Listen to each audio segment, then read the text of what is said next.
Votre attention s'il vous plaît. Cet élément est en ligne là.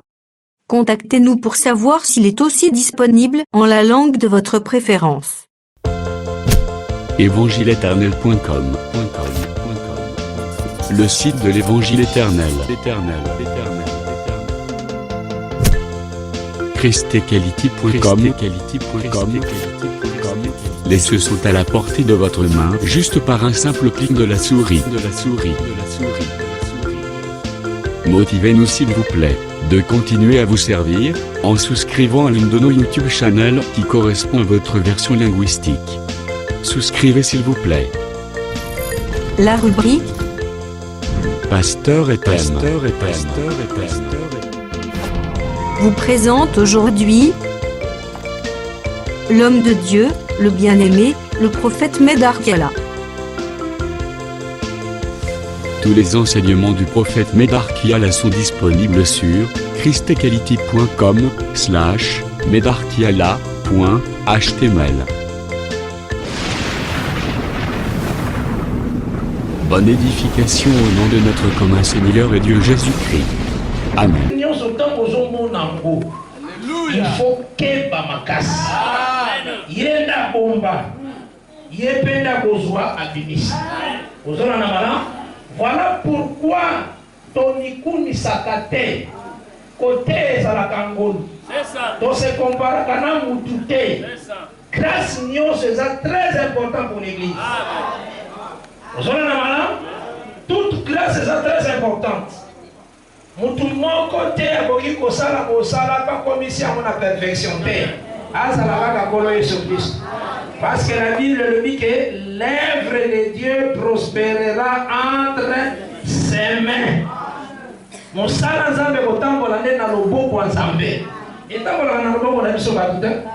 Et c'est pourquoi tosimiliaka devant ye. Ozona na mala. Nde tolobaki boye que le Seigneur a pour répéter Adam na des rois 4. Attends ici, un homme.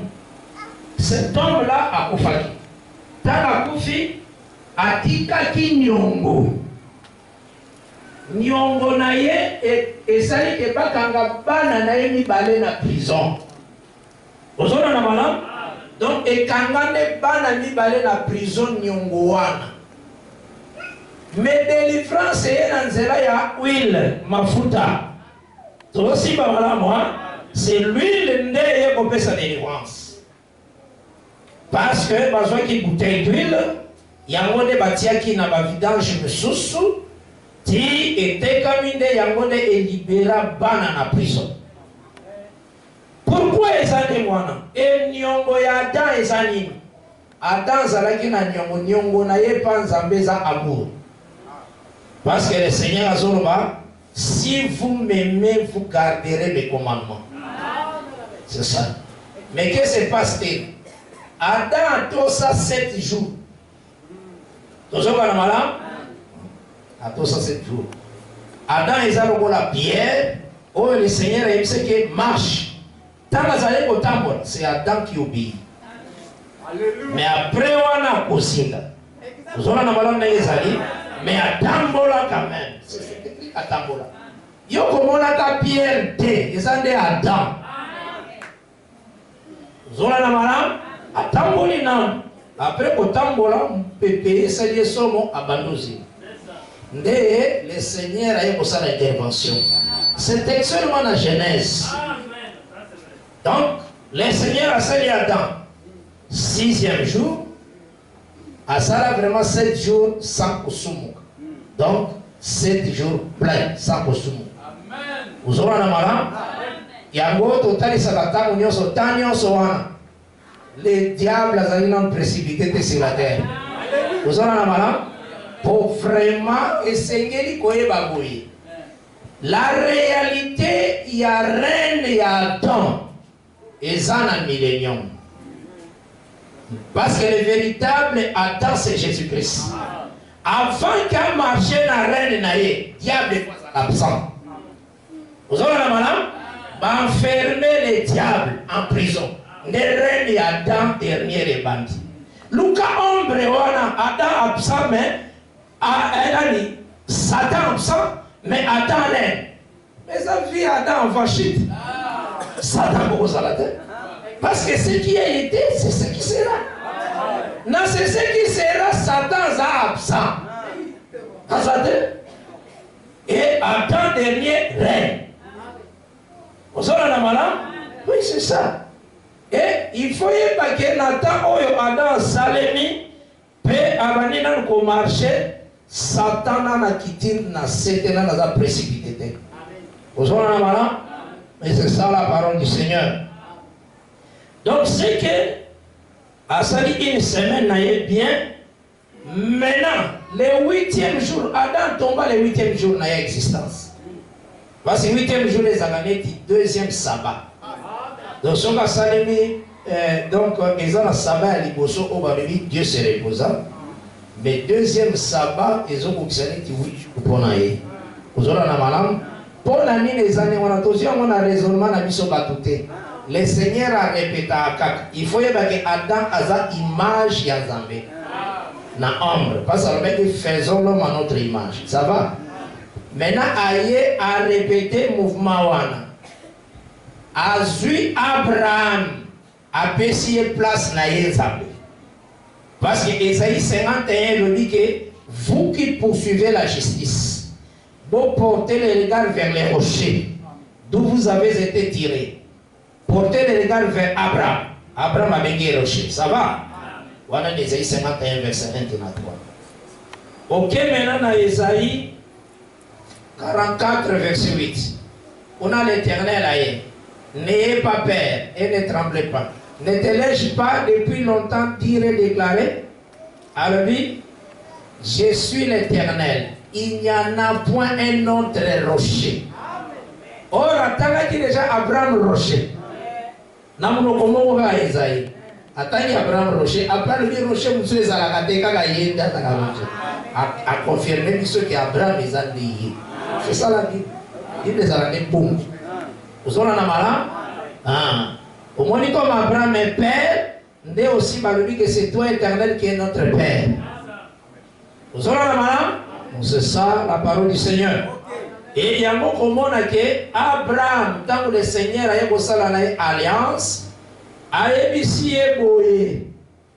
Jour image na yo et bokoma na 8e jour na yango. Donc jour mwana na yo. Akoma na 8e jour, yo en réalité Abraham vous a sacrificateur. Donc au kata yengi. Azai ko répéter nkambo jantata. Donc kobanda Adam et tant image on est au 8e jour. Il faut Zambé qui est le véritable Abraham à ça le sacrifice.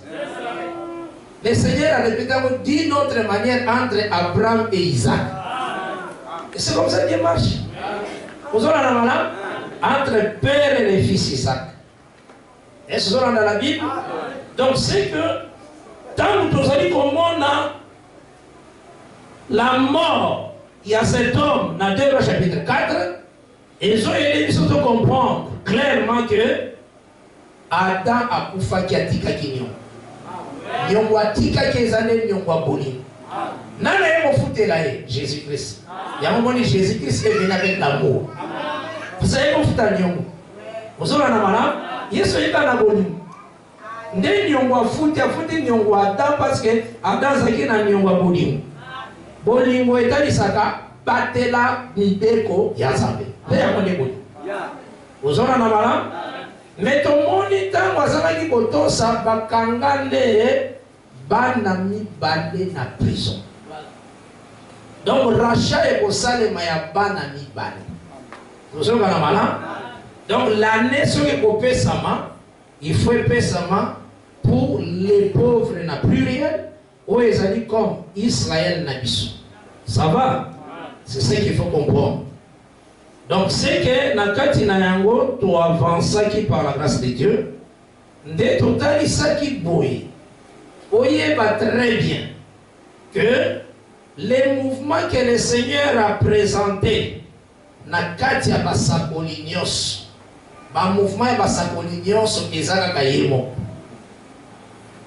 Parce que 1 Pierre chapitre 1 verset 10 à 12 et ici biso que les prophètes qui ont prophétisé touchant la grâce qui vous était réservée ont fait de ces salis l'objet de leurs recherches et de leurs investigations, voulant sonder l'époque et les circonstances marquées par l'Esprit de Christ qui était en eux.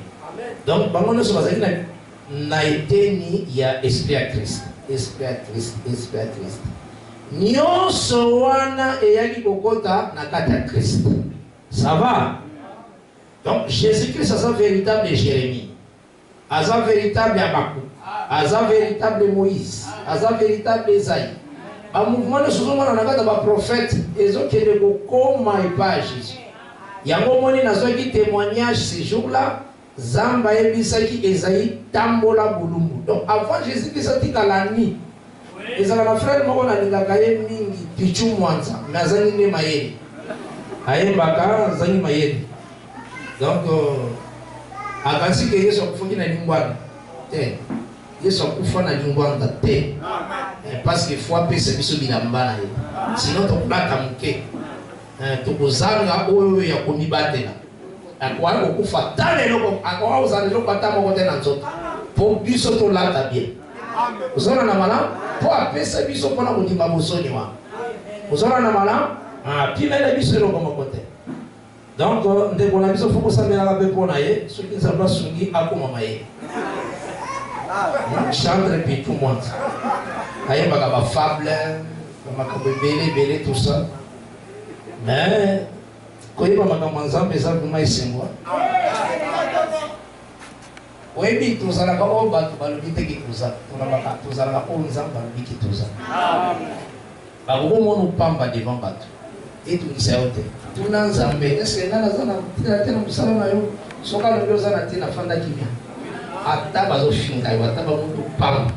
Ni bala ke nzamba emission ki kuna aza considéré. Zora na malam. Amen. Pour la lobaki tozalaki pona bato mokili balayeur de ce monde. Les personnes non gratas. Bato bakoki kate sur la terre. Mais bazalaki ba précieux homme pour le travail. Et c'est pourquoi au salaka te li kabuko bato ba monde. On t'a coupé ce salaire. Amen. Bana no salaire en papier. Et ce qu'elle doit. Et puis, ça a aujourd'hui salaire à mon temps, que c'est que vous avez le salaire dans la vie. Il y a un salaire. Et qui n'est pas le baga, dès que tu as un bazon gêné, maintenant bazon gêné, balingi batu ba mona bango kazo kila. Abi si bazu salaire na. Pas zambe ba na salaire.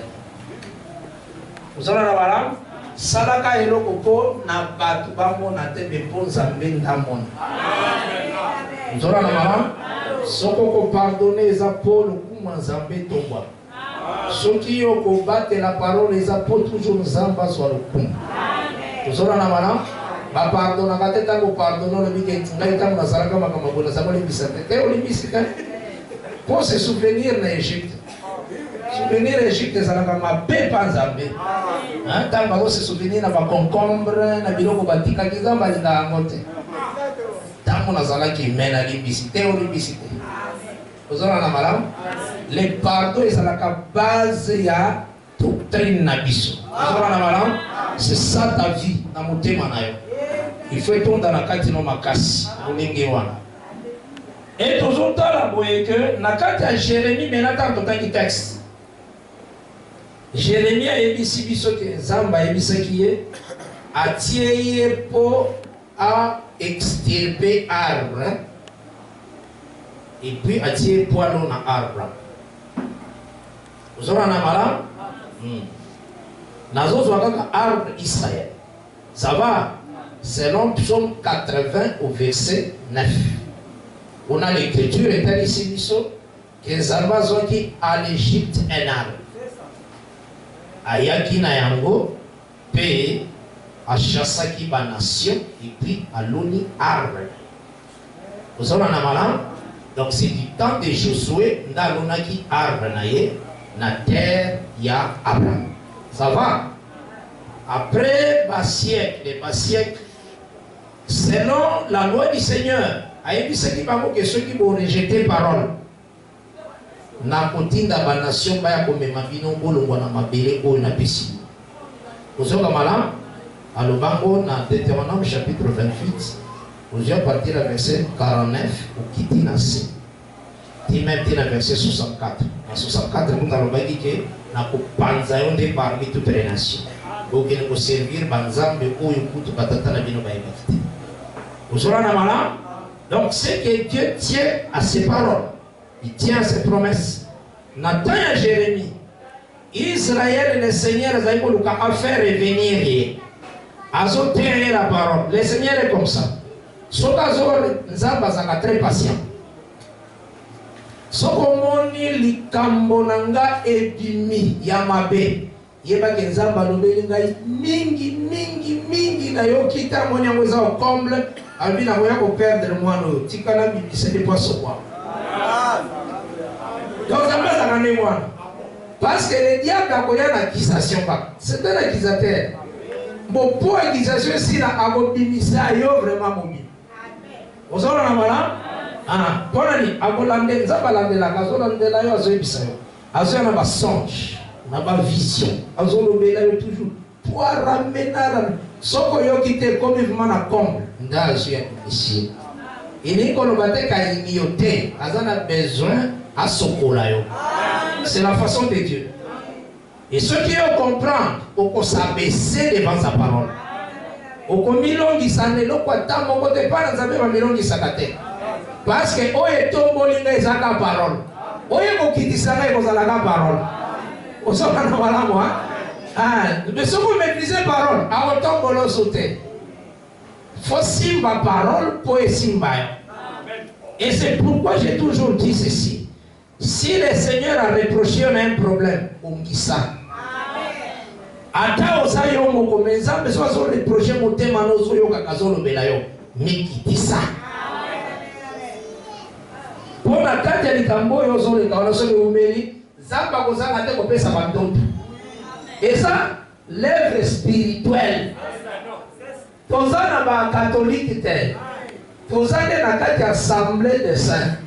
Et ça, l'œuvre spirituelle. Zamba kozwa vraiment ngaya ebisi ngaya pa ya servo. Kala frère azulu babwa so sa kwa sa. Pesa yo ibisanando. Ozona na mala. Wana nyo so les avertissements pour nous nzambe. Et c'est comme ça Dieu marche dans sa parole. Ozona na mala.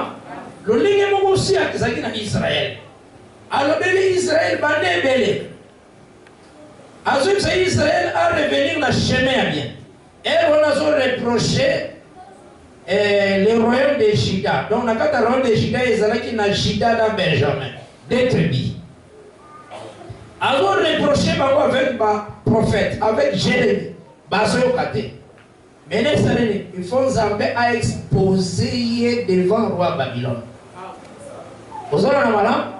Beaucoup de sont exposés à Nyokwami. A commis qui s'appuie les là, poisson dans la bala. C'est comme ça que Dieu marche avec Israël. Et c'est comme ça aussi qu'il marche avec l'église.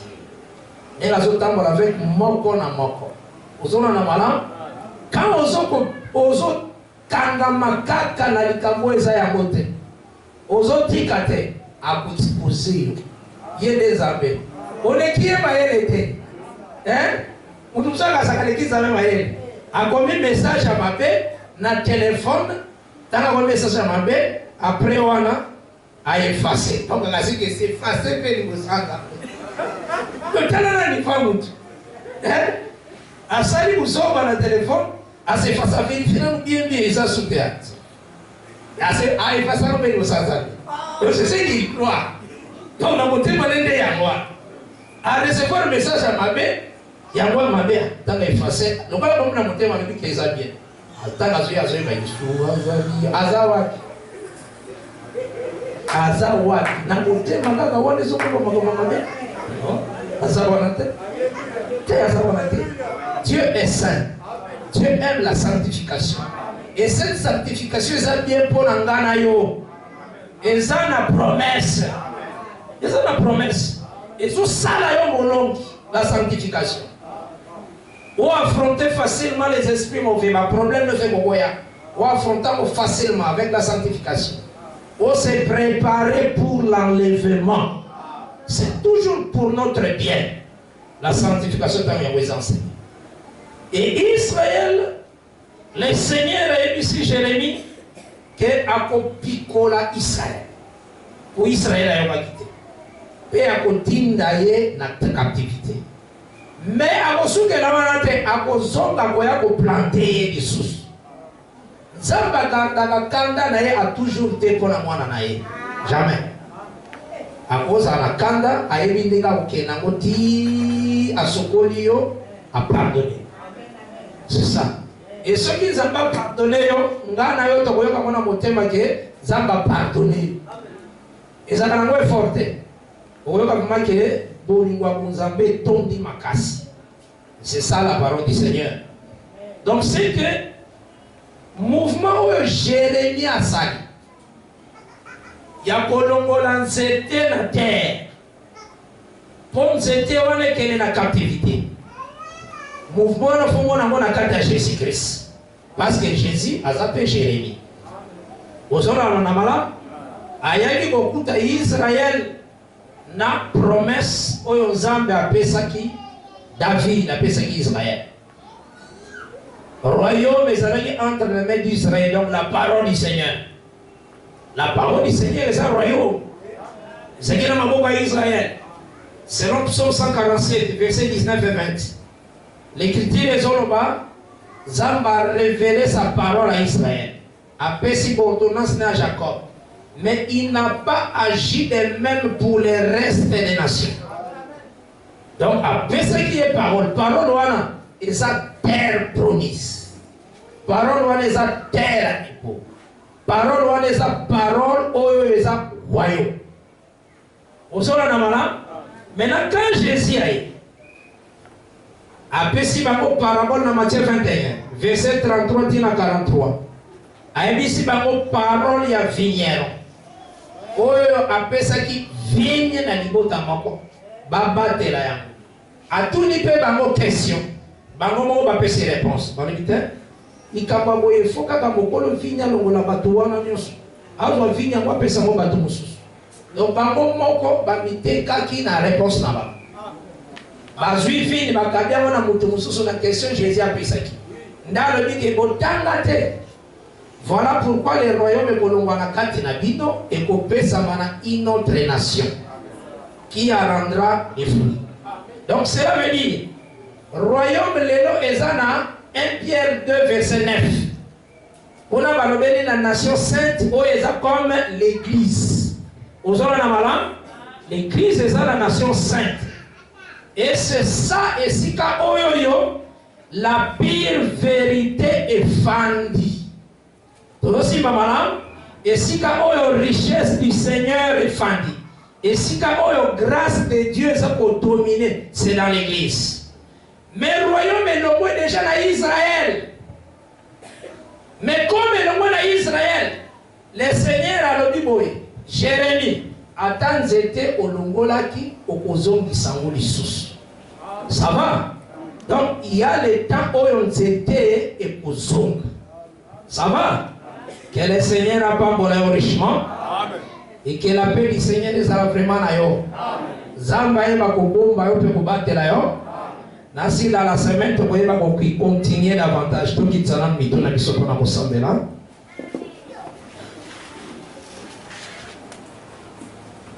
Au Kamba,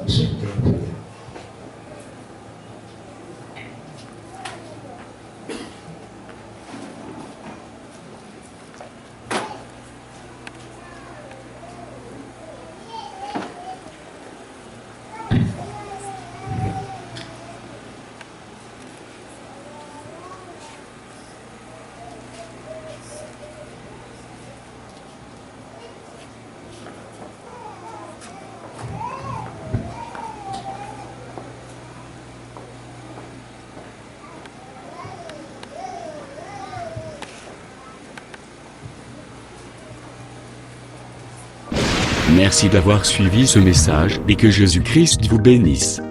Si vous avez une question à l'intention de l'homme de Dieu, si vous voulez que l'homme de Dieu prie pour vous, si vous voulez vous confier à l'homme de Dieu, ou si vous voulez tout simplement bénir l'homme de Dieu, contactez-le directement si ses coordonnées sont disponibles depuis sa page. Sinon, contactez-nous et nous lui transmettrons vos préoccupations. N'oubliez pas de faire un tour à notre page évangélisation pour voir en quoi vous pouvez vous rendre utile à Christ par cette œuvre. Que Dieu vous bénisse tous. Amen. ChristQuality.com. Les cieux en un clic de la souris. Évangileéternel.com, le site de l'Évangile éternel. Christ et Quality Fondation, équilibrer la manne ramassée dans le désert de sorte que chacun ait un le maire.